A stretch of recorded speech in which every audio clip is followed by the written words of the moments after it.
We now define one-sided limits, which is a very useful concept, especially for checking continuity at a point. Since our definition of limit was quite general, we can make quick work out of the definition of one-sided limit. So without further ado, definition.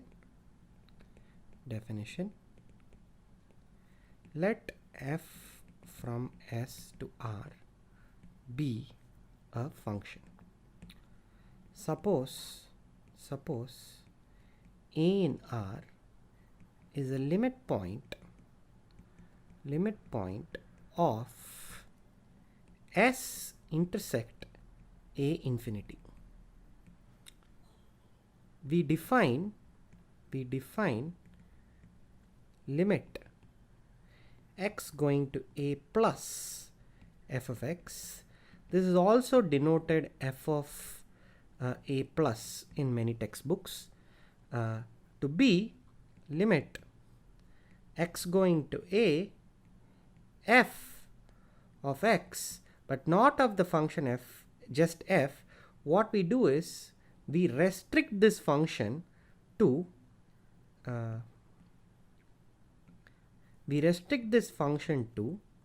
S intersect A infinity and then take limits. Recall, this stands for restriction to S intersect A infinity. So again, a picture is worth 1,000 proofs. Here it's fairly simple. You have some set S, this is supposed to be the set S, and you're focusing on a point A. Let's say A is here. You want to define, so if A is there, there'll be a problem. So what we'll do is we'll draw a better picture. We have this set S and we are taking the point A here. Okay. Then to define the right hand limit at this point A, which is denoted by limit x going to A plus f of x. So let me just, this is called right hand limit.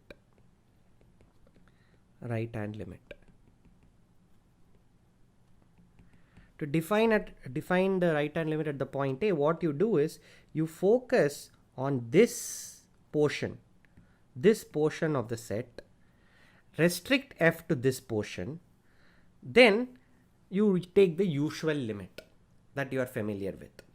Okay, so because we required only the point A to be an adherent point of a given set to define limit at that point, not an adherent point, we required only the point to be a limit point of the particular set. Our earlier definition of limit can be borrowed and used in this case also. So we get a quick definition of the right hand limit. So exercise, formulate the idea of left hand limit.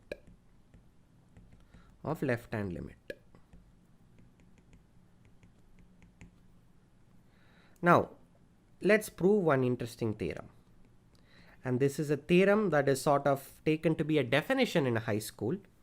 Let f from S to R be a function. Let A in S be a limit point. Then f is continuous at A. If and only if limit x going to A plus of f of x is equal to limit x going to A minus of f of x,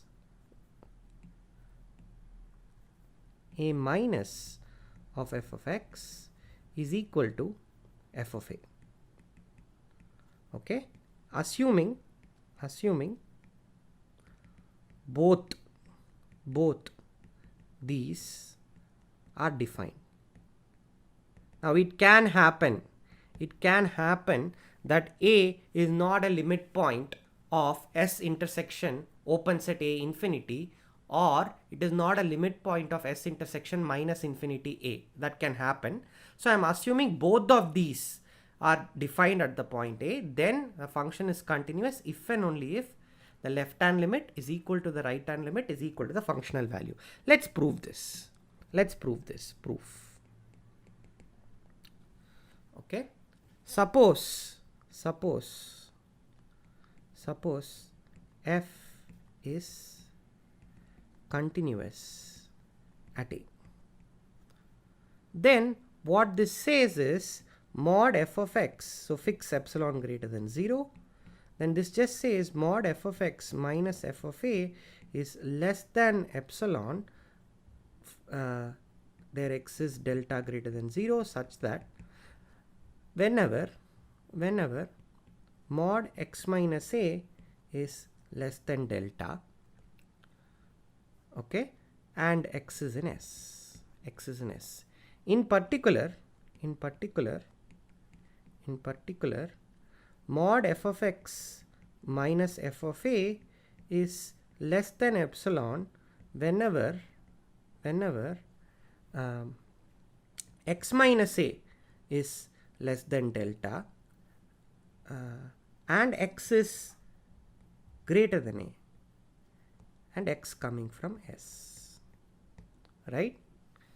I'm just taking a special case. I'm just looking at those points x which lie to the right of A by declaring that x is greater than A, right? In particular, this is true, and so is the fact that minus f of x minus f of A modulus is whenever x minus A is less than delta and x less than A, x in S. This is also true. Both will have to be true if you want the previous statement mod f of x minus f of A less than epsilon whenever mod x minus A less than delta and x in S, right?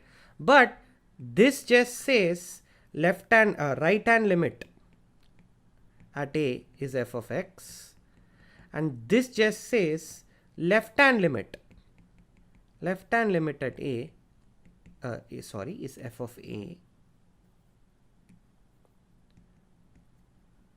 is f of A, right? These just follow from the very definition of limit. Excellent. So we have shown that continuity means that right hand limit at A is f of A, left hand limit at A is also f of A. Okay. Now for the converse, conversely assume right hand limit equal to left hand limit equal to f of A at A. Okay, then what do we have? We have for fixed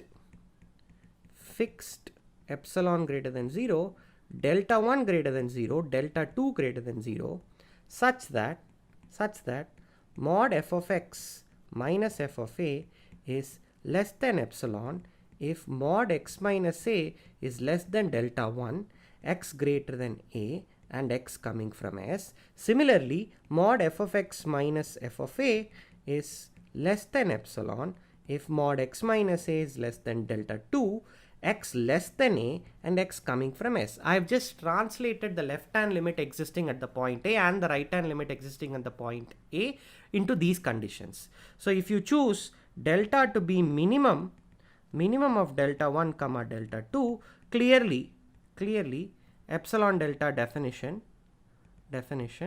of continuity is satisfied. So better to not write it like this. Clearly mod f of x minus f of A is less than epsilon if mod x minus A is less than delta, x coming from S. This follows immediately. Therefore f is continuous at A. F is continuous at A. Now, if it turns out that only one of these limits is defined, let's say this limit is defined, then it is sufficient to show that this limit is equal to f of A. Similarly, if only this limit exists, then it's sufficient to show that this limit, only if this limit is defined, it's sufficient to show that this limit is equal to f of A. Then the function will be continuous. Okay. So note that what we have shown is both the left hand limit and the right hand limit should both exist and should be equal to f of A for continuity. It just does not, it might be the case that f of x left hand limit is equal to the right hand limit of f of x at a, but they may not agree with the functional value. Let's see a few examples pictorially to see what and all can happen. Okay, so take for instance function which is minus 0 when x is less than or equal to 0, then 1 if x is greater than 0. This I denote by putting a circle here and a cross here to denote that at the point 0 the value is 0. Now here you note that the left hand limit exists and is equal to the functional value, but the right hand limit exists but is not equal to the functional value. Okay, more interestingly, you consider this example: 0 here, 0 here, but 1 here. Then both the left hand limit and the right hand limit will both exist, but not be equal to the functional value at the point. Okay, such a thing is sort of a removable discontinuity. What I mean by that is you can make this function continuous by redefining the function at that one point A. It is possible to make it continuous. Whereas this function, the above, it has a jump discontinuity. It's not possible to redefine the function just at 0 to somehow make the function continuous. That's simply not possible. So you notice that the studying left hand limits and right hand limits could be very much useful in studying the points of discontinuity. And we will do this in great detail in a later module. Now I want to end with one more remark, which is essentially going to be an exercise. Remark. Suppose S is a set that has arbitrarily large elements.